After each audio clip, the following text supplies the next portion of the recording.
Mesdames et messieurs, bonsoir et bienvenue à cette émission de Info 9. Avec les temps froids qui sévissent et puis qui séviront encore, qu'on le veuille ou non, la prudence est vraiment de mise avec les fameux chauffages, et surtout des chauffages auxiliaires, si on peut s'exprimer ainsi. Alors, je reçois pour nous en parler le directeur du service des incendies Royal-Roussillon, M. Ghislain Mélenchon. M. Ghislain, bonsoir. Bonsoir. Merci d'avoir accepté cette invitation-là. Puis je pense que c'est important. Ça, on n'en parlera jamais assez. L'hiver, c'est sûr que l'été, on ne chauffe pas, mais seulement que l'hiver, et surtout avec les froids qui sévissent. Actuellement, on est porté à avoir des chauffages d'appoint. On se dit, bon, ben le chauffage central nous aide, mais on manque un petit peu de chaleur.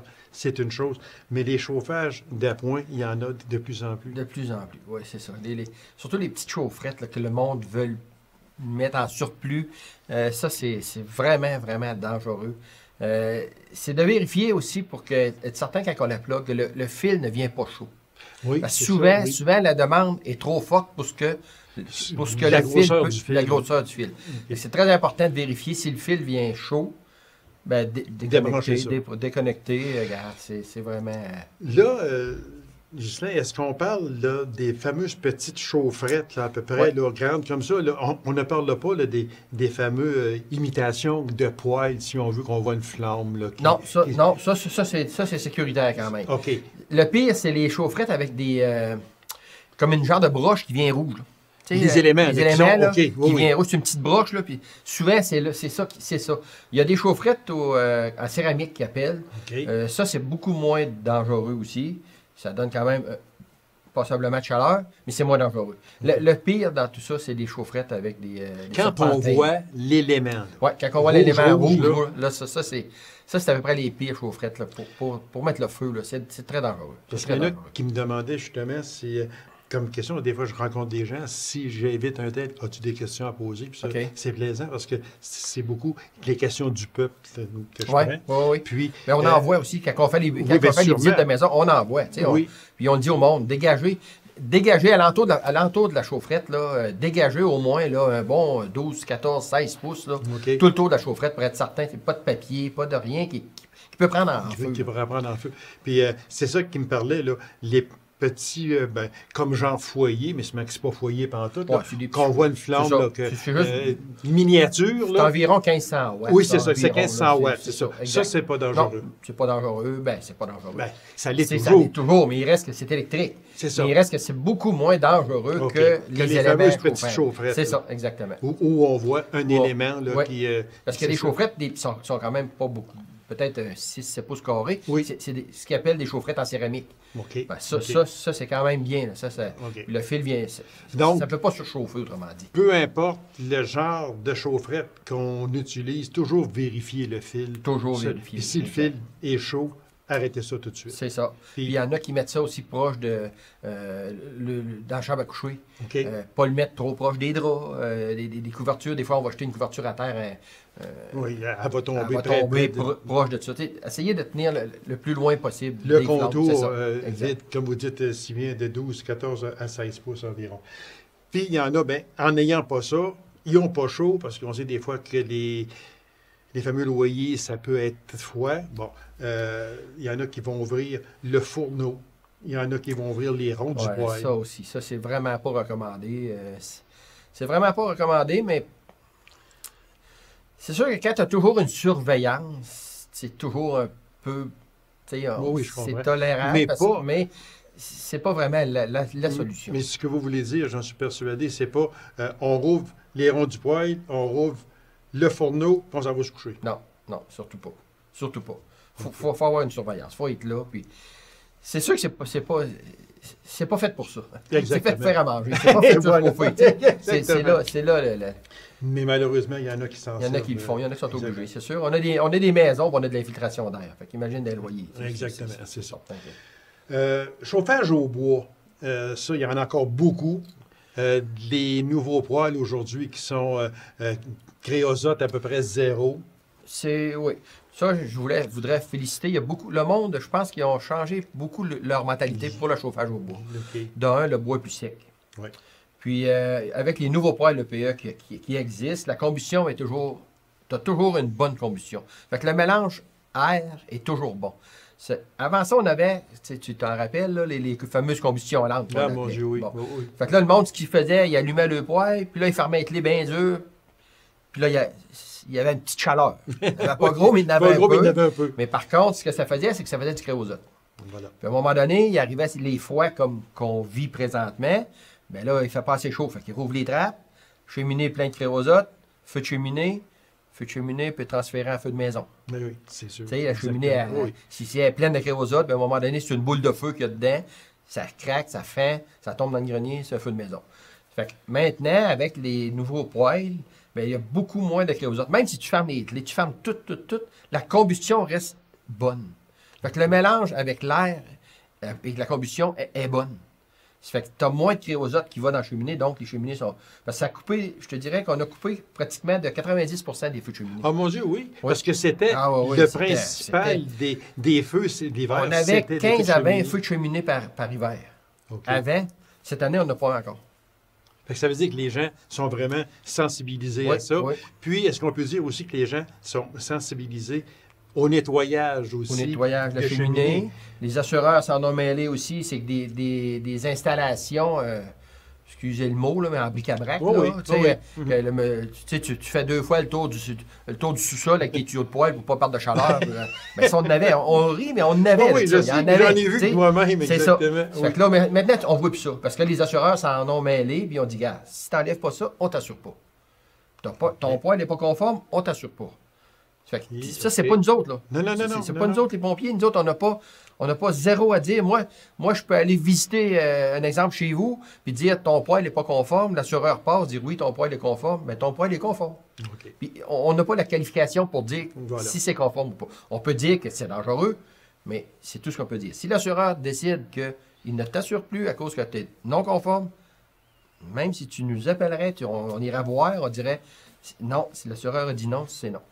Mais est-ce que vous conseillez quand même, Ghislain, de pareil, nettoyer la cheminée, même peut-être au lieu de le faire une fois par année, peut-être que, parce que si vous avez un poêle qui est conforme, non créosote, à ce moment-là, on peut le faire pareil, mais seulement... au moins, minimum une fois par année. Okay. Minimum une fois par année. Moi, je suis sûr que je le fais plus, là, mais il reste que, tu sais, c'est au moins 1 à 2 fois par année. C'est au moins 1 à 2 fois par année. Puis le monde, s'ils veulent vérifier, c'est très facile, là. Il y a une trappe. Tu as une trappe après ta cheminée dans le bas. Bon, mais ça, cette trappe-là, tu rouvres la trappe. Dans le jour, tu prends un miroir.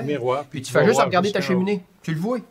Fait que si tu vois ta cheminée est sale, on a des brosses à caserne. On prête les brosses. Quelqu'un veut avoir des brosses, on en a.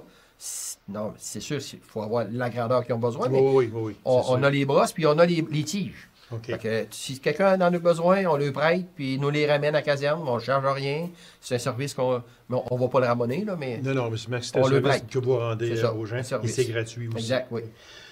Avertisseurs de fumée, là, il y en a beaucoup, beaucoup. J'espère qu'il y en a moins, mais il fut un temps qu'on mettait ça là, puis on s'en occupait plus. Mais ça marche avec des piles? Ça marche avec des piles. Ce qu'on a fait, le service d'incendie, on a été, je dirais, 2 ans qu'on a donné des piles. Donc, quand on arrivait, le détecteur, au lieu de mettre une infraction, on disait, bien, on va te donner une pile. On a arrêté ça parce qu'on s'est aperçu qu'il y a du monde qui se fiait sur ça. Il y a du monde qui se fiait qu'on lui donnait. Fait que là, à un moment donné, on dit, là, regarde, il faut responsabiliser le monde quand même. C'est ça, exactement. Fait que là, mais ça fait quand même 2 ans qu'on n'a pas vérifié dans les maisons à cause la fameuse pandémie. Fait qu'on n'a pas vérifié les détecteurs de fumée. Par contre, on sait très bien que nous autres, sur notre territoire, on est à peu près un des seuls services qui le faisait à tous les ans. Donc, avec le nouveau schéma, on n'était pas obligé de faire toute notre... Macamier, Saint-Janvier ou Thiénard, on les faisait par secteur. OK. Fait que je dirais que 99% de nos résidences ont les détecteurs de fumée fonctionnels. OK. C'est vraiment... ça là-dessus, là... Puis on disait, puis dans la publicité beaucoup également, de publicité. c'est ça. Puis on disait, pensez-y, quand vous changez d'heure, l'automne, changez donc votre pile. La pile. Mais elle est bonne encore, je pèse dessus, puis ça marche au même. C'est ça. Ça coûte quoi une pile? Une vie comparée avec une pile, ça Mon coûte Dieu Seigneur, il y a bien qu'ils adaptent très gros des piles. Mais c'est ça, mais c'est ça que tu te dis. C'est ça. Compare ta vie à une pile. Je pense que ça vaut pas cher une pile. Non, franchement, non. Fait que vous faites ça le printemps et vous faites ça aussi à l'automne. Puis c'est ça. Il vous dormir tranquille. Exact. Il reste à peine, maintenant, tu as des détecteurs de fumée avec des piles de 10 ans. Ah, OK. Oui, j'en ai vu de ça. Tu peux avoir des détecteurs de fumée, puis la pile ne s'enlève pas. Voilà. Elle est fixe dedans. Puis après 10 ans, 10 ans, tu n'as pas le choix, tu changes. On prend le tout, puis... Tu prends tout, tu envoies tout ça à la poubelle. Tu envoies tout ça à la poubelle. À peine 1 minute, extincteur en bon état et où il est situé, c'est important. Bien, où il est situé, la place, allez pas mettre ça à côté du poêle. Non. Une place le plus accessible, le plus facilement que vous allez penser. Okay. Aussitôt qu'il arrive que vous n'avez besoin, la place où ce que vous allez penser qu'il va être. Okay. Fait que cachez-les pas. Non. C'est sûr que c'est pas ce qu'il y a de plus beau, mais c'est ce qui peut être le plus utile. Et voilà, exactement. Donc, ce sont des choses qui sont vraiment très, très, très importantes. Puis le chauffage d'appoint, mais ça, on ne le dira jamais assez. Surveillez le fameux fil de la petite chaufferette, parce que si il vient chaud, bien, débranchez ça au plus vite. Exact. Monsieur Justin, merci. Ce fut un plaisir. Puis d'excellents conseils également. Puis on espère aussi que les gens seront doublement prudents parce que le froid, les fameux froid n'est pas terminé encore. Non. Malheureusement. Mais j'espère que ça va acheter à la chèvre. Et on vous souhaite le moins de sorties possible. Ça va bien. Ça va bien. Ça va bien. Merci beaucoup. Merci. Bonne soirée. Alors, courte pause, mesdames et messieurs. On vous revient immédiatement après. Restez avec nous.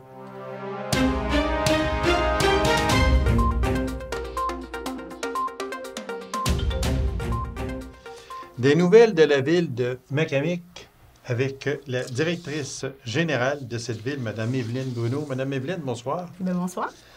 Il y a une nouvelle qui est sortie dernièrement, comme quoi le gouvernement procéderait à l'agrandissement du CPE de Macamic en y ajoutant 36 places. Ça va être entre 18 et 24 mois qu'on a dit, ou environ, là,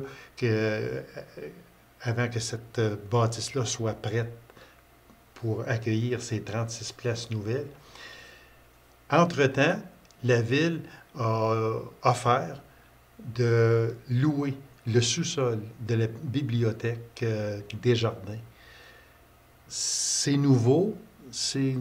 Comment tout ça va se passer? Parce que le CPE là-bas va rester ouvert. En surplus, on va ouvrir au sol de la bibliothèque, c'est ça?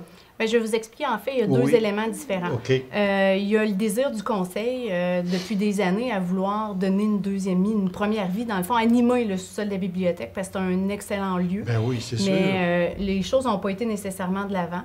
Moi, à mon entrée en poste, je suis sur le conseil d'administration aussi du CPE Bouchou. Okay. J'ai embarqué sur le conseil dans l'objectif de faire du développement parce qu'on a un besoin criant de place de ce côté-là. Donc, j'ai participé au dépôt du projet. C'est 38 places et non 36. J'ai revalidé ce matin 2 places supplémentaires. Puis, ce projet-là, dans le fond, a été appuyé par la table des maires de la MRC. Puis, l'objectif, vraiment, c'était de créer des places rapidement. Donc, quand on a déposé le projet était conditionnel à un local temporaire pour permettre que rapidement, dans le fond, les places soient créées. On puisse donner des places en garderie. Exactement. Okay. Donc, ces places-là, l'objectif, c'est que dès le 1er septembre, elles soient disponibles. Donc, durant les travaux, parce qu'il y a un processus pour l'agrandissement du CPE actuel, dans le fond, le CPE demeure ouvert.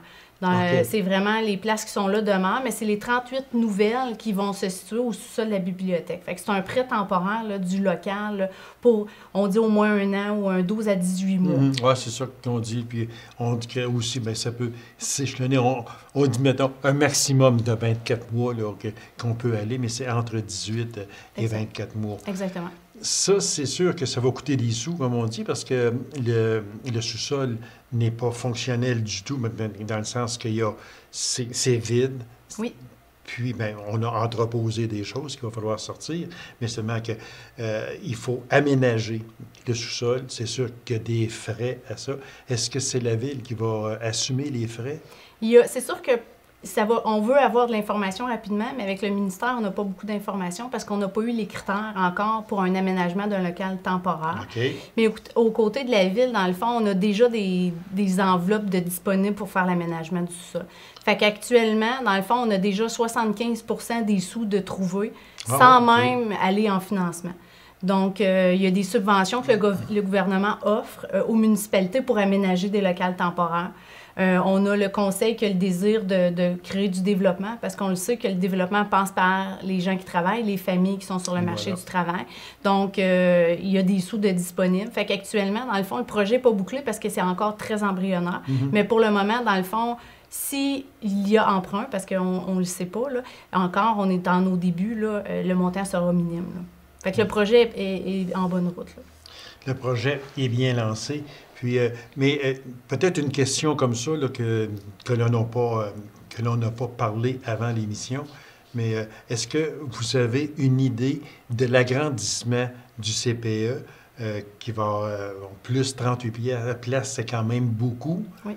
Est-ce que ce sera un annexe à la garderie déjà existante? Parce que quand on passe en avant, puis qu'on regarde, rajouter 38 places à ça, ils vont l'agrandir comment? Avez-vous, est-ce qu'on vous a donné une idée? Bien, présentement, c'est sûr qu'il faut qu'ils fassent les appels d'offres pour les architectes. Fait qu'on a déjà vu des CPE qui avaient un deuxième étage. C'est une option. Oui, c'est une option oui. Sinon, ce qui est envisagé, dans le fond, c'est d'agrandir vers le stationnement. Parce que des fois, on ne voit pas l'amplitude de la grandeur du terrain, mais il y aurait de la place pour envisager à même le terrain d'agrandir vers le terrain et repositionner le stationnement vers l'avant. Puis, les conseillers sont aussi ouverts. On a un terrain adjacent, dans le fond, au CPE, à dire, bien, s'il faut le rendre disponible, bien, dans le fond, le conseil a aussi de l'ouverture à travailler avec le CPE. Fait que pour le moment, toute la logistique est quand même a été validée. Parce que je sais que selon le ministre de la Famille aussi, il voulait aller vite dans ce genre de dossier-là, parce que ce n'est pas le seul CPE qui va être agrandi. Là. Au Québec, il y en a plusieurs qui vont être agrandis. Et selon ce que le ministre disait, il faut activer, parce qu'on a un manque criant de places dans des garderies. Fait qu'on veut activer beaucoup. Fait que j'ai l'impression que les choses vont se mettre en place assez rapidement. Oui, le gouvernement veut, au lieu d'aller en appel d'offres pour les architectes, veut arriver puis avec des propositions. Fait que vous avez raison, le gouvernement est très ouvert à créer des places rapidement. Voilà. De là, pourquoi le projet a été choisi, parce que dans le fond, la mise en place des 38 places se fait extrêmement rapidement aussi. Fait que c'est au bénéfice de la population, de nos citoyens. T'sais. Voilà, exactement. Fait qu'on va suivre ce dossier-là.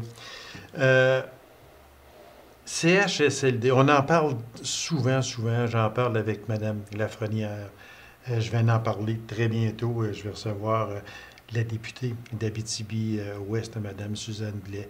Ce sera un des sujets à l'ordre du jour, parce que moi, je le maintiens encore, on ne voit rien là, de physique, je parle, sur le terrain. Ça, on n'en voit pas.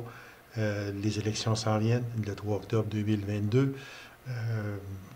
On a la crainte de toujours dire « j'espère que ça ne sera pas encore », j'aime pas le mot « promesse électorale », mais un engagement électoral pour un prochain mandat de cadran, parce que si on se renvoie là-dedans, là, ça va faire quasiment 30 ans qu'on attend. Là. Je pense qu'on a assez souffert, comme on dit. Mais au point de vue de la ville, le dossier, selon vous, est rendu à quel endroit? Je sais que le dossier chemine, le dossier avance, mais pour nous autres, le simple commun des mortels, on trouve que ça va encore assez vite. Mais au point de vue de la ville, c'est rendu à quel endroit? Nous, la prochaine étape au niveau de la ville, c'est l'appel d'offres pour les services. Dans le fond, tout le service technique. Donc, ce sera probablement la semaine prochaine qu'on va commencer à travailler sur ce dossier-là pour faire l'appel d'offres. Fait que nous, de notre côté, le CHSLD a confirmé aller de l'avant dans le dossier parce qu'ils ont déjà engagé, dans le fond, les firmes d'ingénieurs. Ils vont aller, ils ont été approuvés par le Trésor aussi. Okay. Fait que là, de notre côté, on veut commencer à faire tout le côté technique aussi pour être prêt en même temps qu'eux autres. Qu'est-ce que vous appelez le côté technique? Dans le fond, avec l'agrandissement du CHSLD, il va y avoir une consommation supérieure d'eau. Oui, c'est donc, sûr, il va falloir, de notre côté, regarder, quelles sont les possibilités pour fournir en eau, la capacité en eau. Fait qu'on veut s'assurer que, de notre côté, les choses sont arrimées avec eux pour arriver, pour que le projet se réalise dans les bons délais. Là. Autrement dit, que juste une supposition, que cette fameuse conduite d'eau soit conforme et non pas l'affaire puis elle n'est pas conforme. La fameuse conduite d'eau qui va partir de la ville et s'en aller alimenter le centre hospitalier. Dans l'objectif, dans le fond, c'est d'assurer que l'eau se rende. Dans le fond, la quantité d'eau, le débit d'eau. Puis, tout est dans cette analyse-là. Fait que dans le fond, avant d'aller de l'avant, dire on veut aller vers... on parle de réservoir d'eau pour le débit, on parle de plein d'options, mais dans le fond, ce qu'on veut, c'est des ingénieurs se penchent sur le dossier et nous arrivent avec des propositions de la meilleure option. Bien, ça prend ça. Exact. Puis vous pouvez aller en appel d'offres pour ce plan-là, autrement dit. Exactement. Fait que ça sera de voir aussi avec l'usine actuelle, est-ce qu'il y a des choses qu'il faut améliorer, moderniser? Mais dans le fond, ça fera partie de cette évaluation-là aussi. Et la ville que j'ai su était ouverte à ça, dans le sens que si ça coûte X millions, on va y aller, puis on s'arrangera à ce moment-là si c'est un règlement d'emprunt ou peu importe quoi. Mais la ville, je me suis fait, moi, certifier que la ville ne mettra jamais de bois dans les roues pour l'instant, pour aller de l'avant. On veut collaborer, on veut coopérer parce que dans le fond, c'est très bénéfique pour la ville, c'est bénéfique pour la Abitibi-Ouest aussi. Il ne faut pas oublier qu'aussi, c'est que si on va de l'avant dans ce projet-là, on ne le fait pas au détriment de nos citoyens. T'sais, on ne parle pas que la taxation va augmenter. On n'oublie pas qu'un agrandissement d'un CHSLD, on a une taxe compensatoire. Oui, fait que les choses sont là aussi. Fait que l'idée, c'est que si on va de l'avant dans le projet, c'est parce que c'est bénéfique pour tous. C'est ça. C'est que c'est sûr que ça va coûter des sous à la ville, ça c'est certain, mais par contre, les retombées financières aussi, il faut les regarder parce qu'une pareille bâtisse, moi, selon ce qu'on m'a assuré, c'est qu'on regarde la bâtisse actuelle du centre hospitalier, puis on dit que l'agrandissement ou la maison des aînés nouveau genre, que l'on appelle, va être encore plus grosse que ce que l'on voit actuellement. Fait que ce n'est pas peu dire, là. Non, c'est ça, c'est vraiment très grand. C'est sûr que, tu sais, je ne peux pas m'avancer à savoir de quoi elle aura l'air ou quoi, mais effectivement, nous avons eu la même information que la grandeur actuelle sera normalement doublée. Oui, voilà, exactement. Fait que c'est quand même une très, très grosse construction. Parce qu'on parlait de... Moi, je me souviens d'il y a 20 quelques années passées, on parlait de 4, 5 ou 6 millions au début. Je pense qu'on est rendu à 60 ou quelque chose. 65 ou même jusqu'à 85. Jusqu'à 85. Fait que c'est quand même... C'est un très gros projet. Voilà, exactement. Madame Bruno, juste à titre informatique ou information, on regarde ici, là, c'est ce que je regardais, le programme de dépenses en immobilisation, état des dépenses par projet triennale, année 2022, 2023, 2024. Et il y a deux choses qui sont frappantes, mais je vous en ai parlé, vous m'avez donné les explications, mais j'aimerais que vous les donniez aussi à la population, parce qu'on fait le saut là, quand on regarde ça, c'est qu'on y va avec la voirie municipale. En 2022, 3,7 millions, 2023, 24 500 $, puis en 2024, 575 000 $.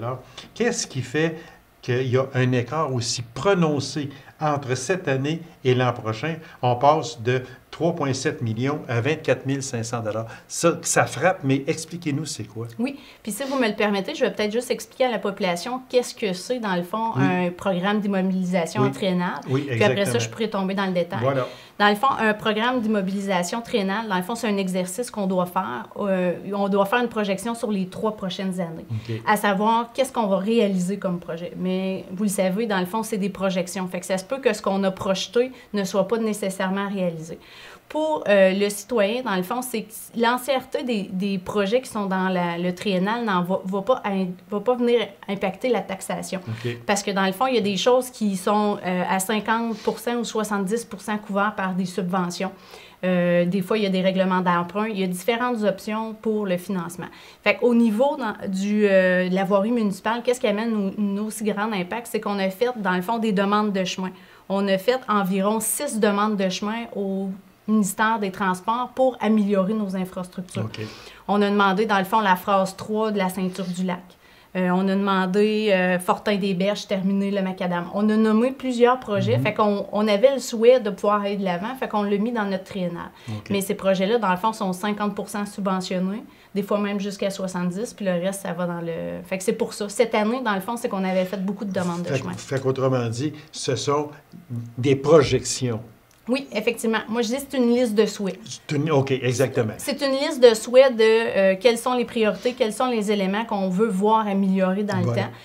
On essaye de faire le meilleur exercice possible, de le mettre en 2022, 2023, 2024, mais il reste que tout dépend des subventions. Si on n'a pas les subventions, on ne va pas de l'avant dans le projet. Ça veut dire qu'autrement dit, on met sur table ce qu'on aimerait faire, qui coûterait environ 3,7 millions, mais ça ne veut pas dire qu'on va tous les faire parce que tout dépend, comme vous dites, subventions et tout. C'est comme cet été, dans le fond, on espérait faire des chemins, puis actuellement, on a eu la réponse du ministère pour les demandes de chemin et aucune demande a été acceptée.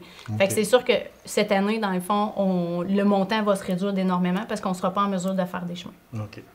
Alors, et très vite, on parlait de l'eau et des égouts. Oui. 4,2 millions en 2022, mais on sait c'est quoi, là, par rapport à la fameuse conduite d'eau qui pourrait alimenter. Le projet de la maison des aînés. Voilà, exactement, parce qu'après ça, en 2023, on tombe à 645 000 puis 210 000 en 2024. Oui. Fait que c'est pour ça, là, ne paniquez pas, là, on ne dit pas que la Ville elle va dépenser 3,7 millions l'an prochain. Si elle a les sous pour, oui, si on a les subventions, on va aller de l'avant, mais sans subvention. Parce qu'autrement dit, c'est un peu arriver puis dire, ben là, on aurait aimé ça, vous envoyez de l'argent, vous envoyez des subventions, mais vous nous avez soumis aucun projet. Exactement. Ça serait pas mieux, là, à ce moment-là. Puis, il faut penser qu'une municipalité aussi, vous allez voir réaliser des projets. Je sais que les gens sont beaucoup sensibles par rapport à l'usine de filtration, tout ça, mais on ne peut pas utiliser des enveloppes budgétaires pour faire autre chose. Fait qu'il y a des subventions qui sont pour des besoins spécifiques, mais la Ville, on veut continuer à avancer. Fait qu'on travaille tous les dossiers de tous les fronts au même moment. Voilà. Les explications sont très pertinentes, Mme Bruno, et je vous remercie infiniment. C'est toujours un plaisir que de vous recevoir. Toujours un plaisir de venir ici aussi. Merci beaucoup. Alors, mesdames et messieurs, merci d'avoir été là. On se donne rendez-vous à une prochaine émission 9 ou 9. Au revoir.